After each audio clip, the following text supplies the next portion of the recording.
This summer, Gimlet is doing something new. We're having a live podcast festival here in Brooklyn. It's called Gimlet Fest, and it's 2 days of podcasts brought to life. And the Habitat is going to be there too. We're partnering with Hit the Lights Theater Company to create a live, one-time stage performance. There will be music and shadow puppets and some never-before-heard audio from inside the dome. Gimlet Fest is happening on June 16th and 17th. To get tickets to our show or get passes for the whole festival, go to gimletfest.com. That's gimletfest.com for tickets. Good morning. This is Anjay Stewart, the High Seas 4 Chief Engineering Officer. The day is September 22nd, and this is Mission Day 25. This is Anjay.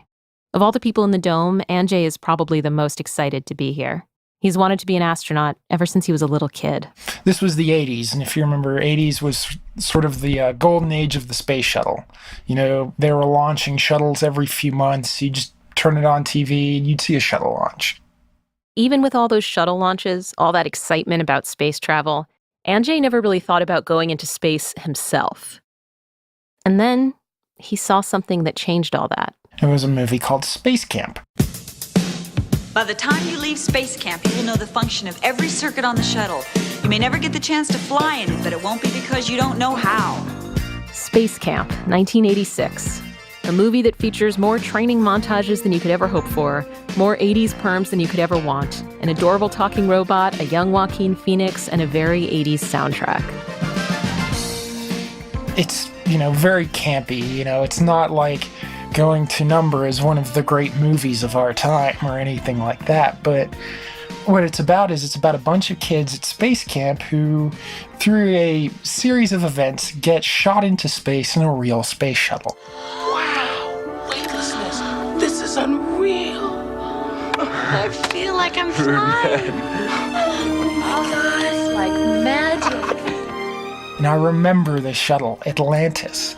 Just the name of it sounded very, just had this very mystic quality to it. Atlantis. Amazing sunset.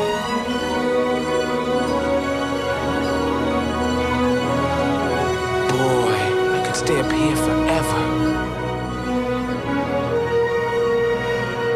It's cheesy, but honestly, I teared up a little watching this. And the movie made a big impression on little Anjay, because the people flying through space were regular kids. Kids just like him, with backpacks and homework and braces. And they were having the adventure of a lifetime. But that is the Hollywood version of space travel. The real thing sounds a little different. Scrambled eggs, 3 bacon squares,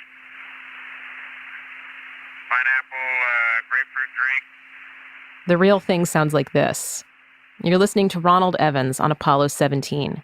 He's giving Mission Control a list of every single thing he's eaten. There's a recording like this one for every day of the mission. Peanut butter, jelly, bread, chocolate bar, orange drink, one Frankfurter, a third of a fruit cake. Let me know if I'm too fast for you. If you go through the NASA archives, which I have now done, you'll find hours and hours and hours of this stuff. 0134 009er. This one is astronaut Ed White in 1965.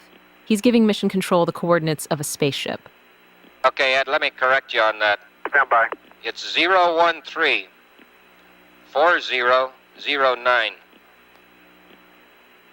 That's what I said, flight. Negative. I believe you read 0134009. Okay, you're right, ascension. 013 4009er. I read it right the first time.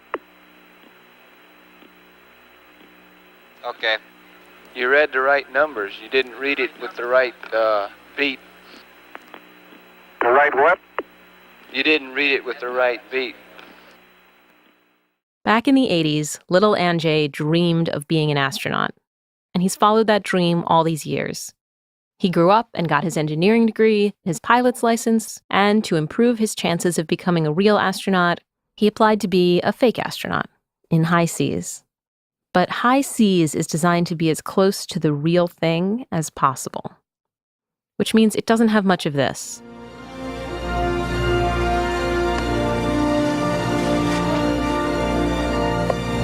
Oh, wow. What it has is plenty of this. Apricot. That's dried apricot.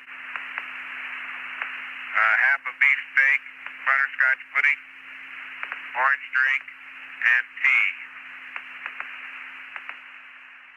This is the Habitat. Hey Lynn, it's Carmel. I'm just getting started on recharging batteries for the day. As the weeks go by and recordings from the Habitat start to pile up, I get a better idea of what daily life is really like in there. And yeah, there are salsa lessons and ukulele duets, but more and more what I hear is stuff like this. Carmel waking up and recharging every battery in the Hab, knowing she's going to have to do the same thing again tomorrow, and the next day, and the day after that.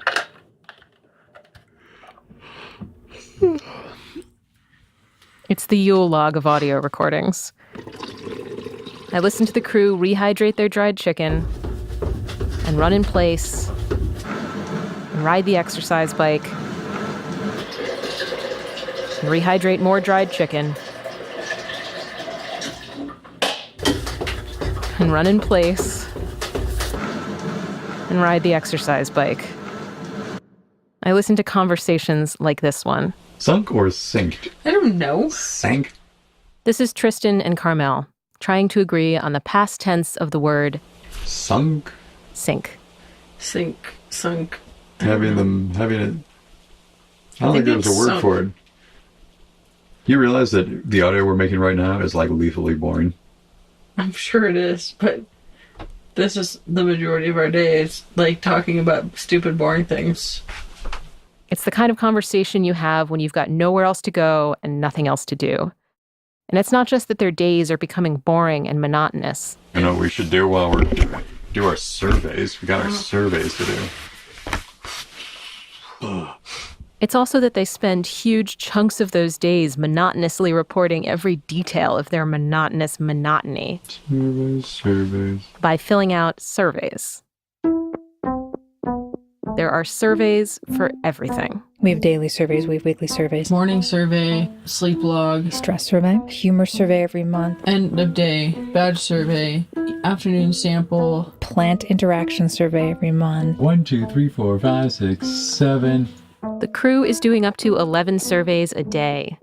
They spend hours answering questions about the smallest, most insignificant seeming details of their lives. Questions like, when did you go to bed and when did you fall asleep? Did you wake up at night and when did you wake up? And when did you get up? Highlights of the day, low points of the day. How we're feeling about our last interaction, who we last interacted with. Why was the interaction effective? What we feel like we accomplished today, positive, negative feelings about that. What we did during our free time. How everybody did in performing their duties. Is anyone sick or wounded? Is anyone depressed, overeating, or exhausted? What you did today to relieve your stress, various activities that you did, if they relieved your stress, if so, how much. Basically just a really boring diary. Each one of these surveys is designed to reveal something about how the crew is coping in there, and by extension, how people might cope on Mars. And it's not just the surveys. The crew wears sensors to track their body temperature and heart rate. They do exercises to test their cognition and cooperation. They give urine samples and hair samples and saliva samples. In other words, the same thing is happening to the crew that happens to every piece of equipment that has to do the same thing over and over for a long time. They're being product tested. So let's talk about mattresses for a second. When a company makes a new mattress, before they'll sell it to you, they test the ever-loving shit out of it. They take a sample mattress and they put it through mattress hell. It gets bent and poked and prodded from every angle. It gets clobbered with a 500-pound wooden roller over and over again for 62 hours. It gets burnt with cigarettes to make sure it won't go up in flames. A fake plastic buttocks is pressed into it 20,000 times. I'm not making any of this up. And that's for a mattress. And a mission to Mars is a little more complicated than a mattress. In this experiment, the people inside the dome are the mattresses, and the endless monotony of life in there is the fake plastic buttocks pressing down on them. Day. Hello, everybody. This is Anjay Stewart, the Chief Engineering Officer of HI-SEAS 4. After day. Today is October 13th, Mission Day 46 here on Simulated Mars. After day. This is Mission Day 67. Today is Mission Day number 81. Mission Day 93 here on Simulated Mars. After day. Mission Day 95. Mission Day 130. Mission Day 151. Mission Day. Mission Day. Mission Day. Mission Day. Let's see, where is it? And by Mission Day 100 and something, the human mattresses are starting to sound a lot less springy. Every single day is virtually identical. I mean, we have no real change in schedule. There's no, seasons, really. It's the same week, every week, again and again and again.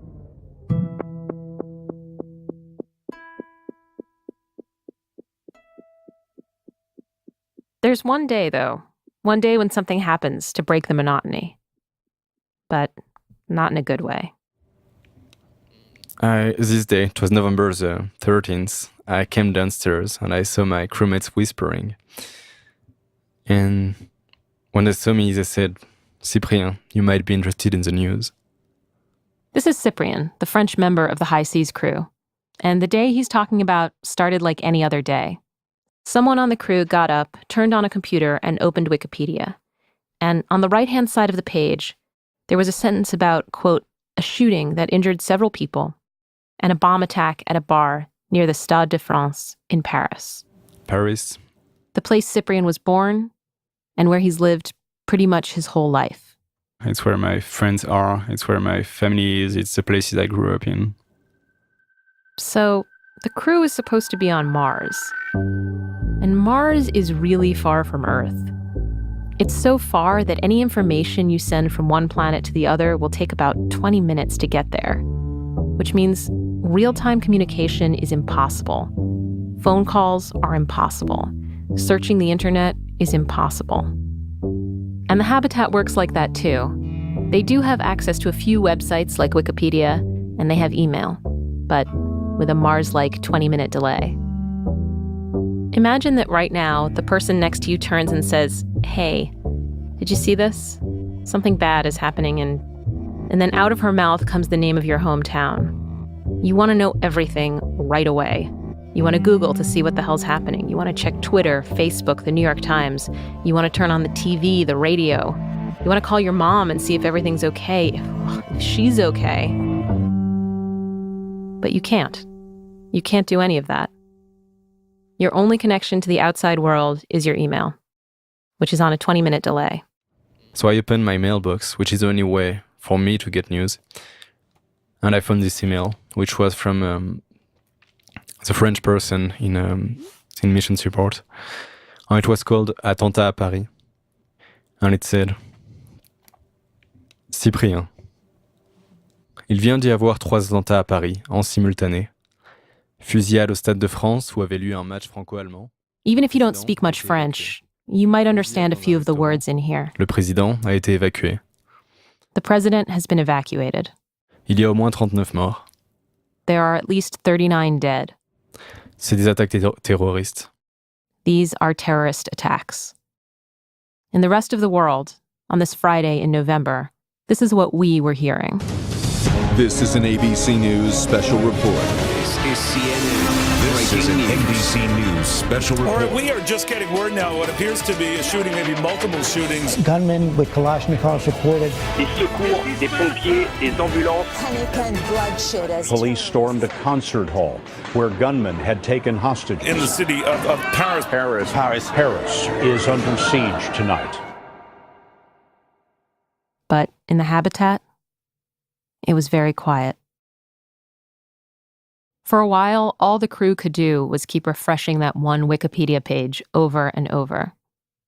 Cyprian emailed mission support, asking for updates. And as emails came, with always a 20-minute delay, more and more people were dead or held hostage. By the afternoon, 130 people were confirmed dead. But which 130 people? Could Cyprian's mother or brother or friend be in one of those hospital beds? He didn't know yet. And since I don't have a phone here, I had to wait for hours before having news from my friends and my family. At some point, he just went to the bike. Here's Christiana. And he didn't say anything. And he biked for really long and just wanted to be alone and I guess digest the news.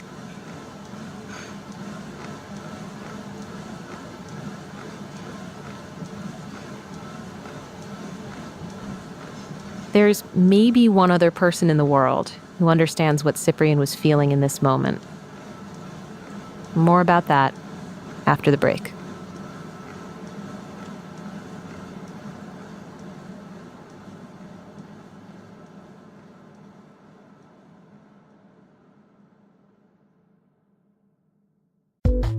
Support for this show is brought to you by Simply Safe. Home security done right. Simply Safe is designed to disappear into your home and blanket it with protection. Sensors are so small, they're practically invisible. You'll never notice them, but an intruder will. More than easy to use, it's downright delightful with gentle reminders if a window's left open and urgency in moments of crisis. Simply Safe was engineered with a single focus: to protect.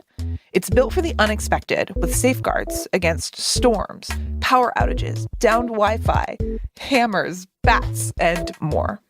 Simply Safe's prices are fair and honest. Professional monitoring is $14.99 a month, and there are no contracts. Simply Safe protects over 2 million homes. CNET, PCMag, and Wirecutter have all named it their top pick for home security.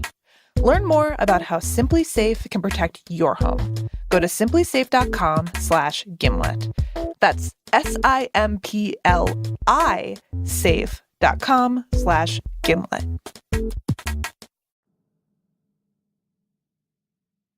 There was one American in space on September 11th, 2001. His name was Frank Culbertson Jr. Frank was just finishing his first month on the ISS when the Twin Towers came down. And when he looked out the window that morning, he could see it. He could actually see the smoke pouring out of Manhattan, this terrible ribbon of smoke that stretched for miles into the sky. In a letter he wrote to NASA, he said, "The feeling that I should be there with all of you, dealing with this, helping in some way, is overwhelming." But he couldn't be there, and he couldn't help. And when humans are on Mars, they won't even be able to look out and see a plume of smoke. Earth won't be looming beneath them, big and beautiful and familiar. It'll be a minuscule dot in the sky, just like Mars is to you now. And if something goes wrong on Earth, no matter how awful, they won't be able to turn around and go home. Cyprian isn't really on Mars. After the attacks in Paris, he could have turned around and gone home. We would have considered pretty much any request from him. That's Kim Binstead. She's in charge of High Seas. Including, of course, being pulled from the mission. But he didn't ask. After hours of waiting and worrying and waiting and pedaling furiously to nowhere, Cyprian finally got word that his friends and family were safe. He never broke the simulation. He says he never really even considered it. He wanted to stay in the dome, to stay with his crew. Good morning. This is A.J. Stewart, the Chief Engineering Officer of the High Seas 4 mission. So Lynn's question for today concerns news, specifically the terror attacks that happened in France. After Paris, I emailed the crew. I asked what they were thinking, what they were feeling. And Anjay sent back a long response. First, he offered his condolences. And then he started talking about another mission he'd been on months earlier. It was a much shorter space simulation. It was a 2-week mission at Johnson Space Center, the Human Exploration Research Analog, or HERA. On that simulation, the crew was given a newspaper every morning. And on mission day 1, I'd read the newspaper, but on mission day 2, I opened the newspaper and started looking through the headlines on the front page, and you had subjects. One of them was about a murder trial. Another one was about increasing military tensions in part of the world. Things like that, things that are rather depressing. So on mission day 2, I looked through that front page of the newspaper, saw those, and thought to myself, I don't want to read about these things. These are depressing, and I can essentially hide myself away from these by not reading them. And so on mission day 2, I put the newspaper articles away and didn't read them for the rest of the mission. At the time, he didn't mention this decision to his crewmates. But it turned out at the end of the mission, during debrief, that everybody had done that around mission day 2 or so, just stopped reading the newspaper for similar reasons. So let's fast forward to High Seas now. On the High Seas mission, Anjay planned to do the same thing. He's been mostly avoiding the news. And a lot of the other crew members have, too. But the Paris attacks were something they couldn't avoid. And again, it's depressing. And again, my thoughts go out to the people affected by those attacks. It's weird to read about, though. Again, it's nice being in an isolated dome and being able to usually filter out the bad things.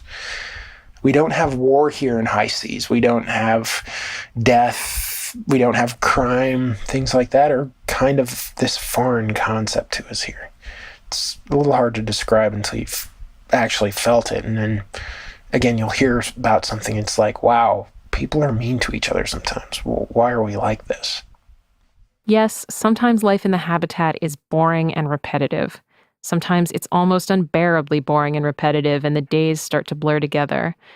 But it just takes one day like this, one headline, to make fake space look a lot better than real Earth.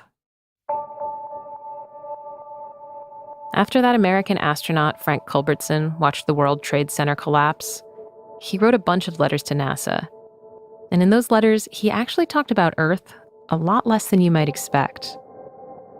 Instead, Culbertson wrote a lot about his Russian crewmates, about how kind they were to him in those strange, dark days.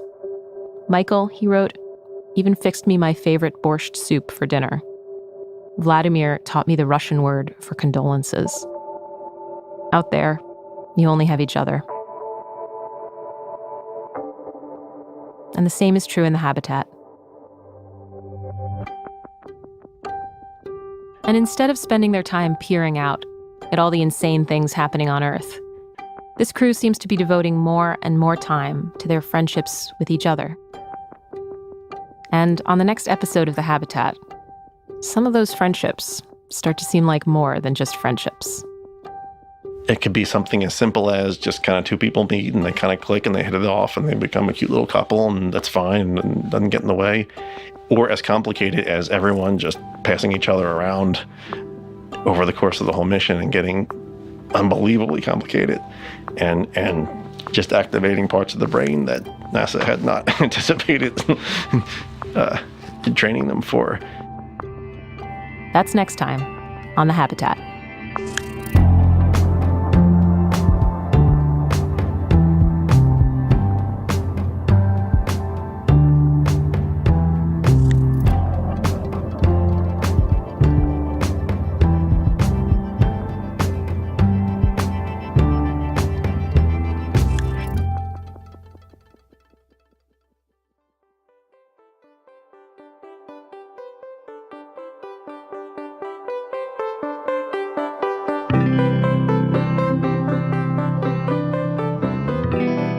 The Habitat is a production of Gimlet Media. It's produced by Peter Bresnan, Megan Tan, and me. I'm Lynn Levy. Our editors are Alex Bloomberg, Jorge Just, Caitlin Kenny, and Blythe Terrell. Music, sound design, and mixing by Haley Shaw. Music supervision by Matthew Bowl. Our credit music in this episode is performed by Reps. They are very good. And written, of course, by David Bowie.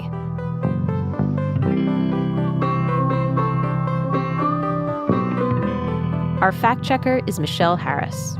Special thanks to Jasmine Romero for sorting through hours and hours and hours of boring astronaut tape to find the very most boring astronaut tape. And a very special thanks to the High Seas crew. Anjay, Christiana, Cyprian, Carmel, Shay, and Tristan.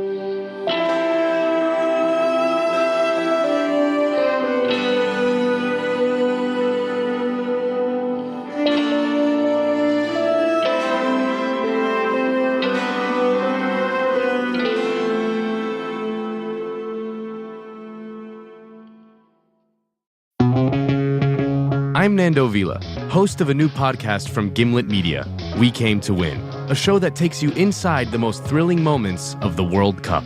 And I look and I'm like, oh my God, this might go in. And tells the darker side of what happens after the final whistle blows. If you don't play well, you see what is going to happen to you when you come back here. Out now, We Came to Win. Subscribe wherever you get podcasts.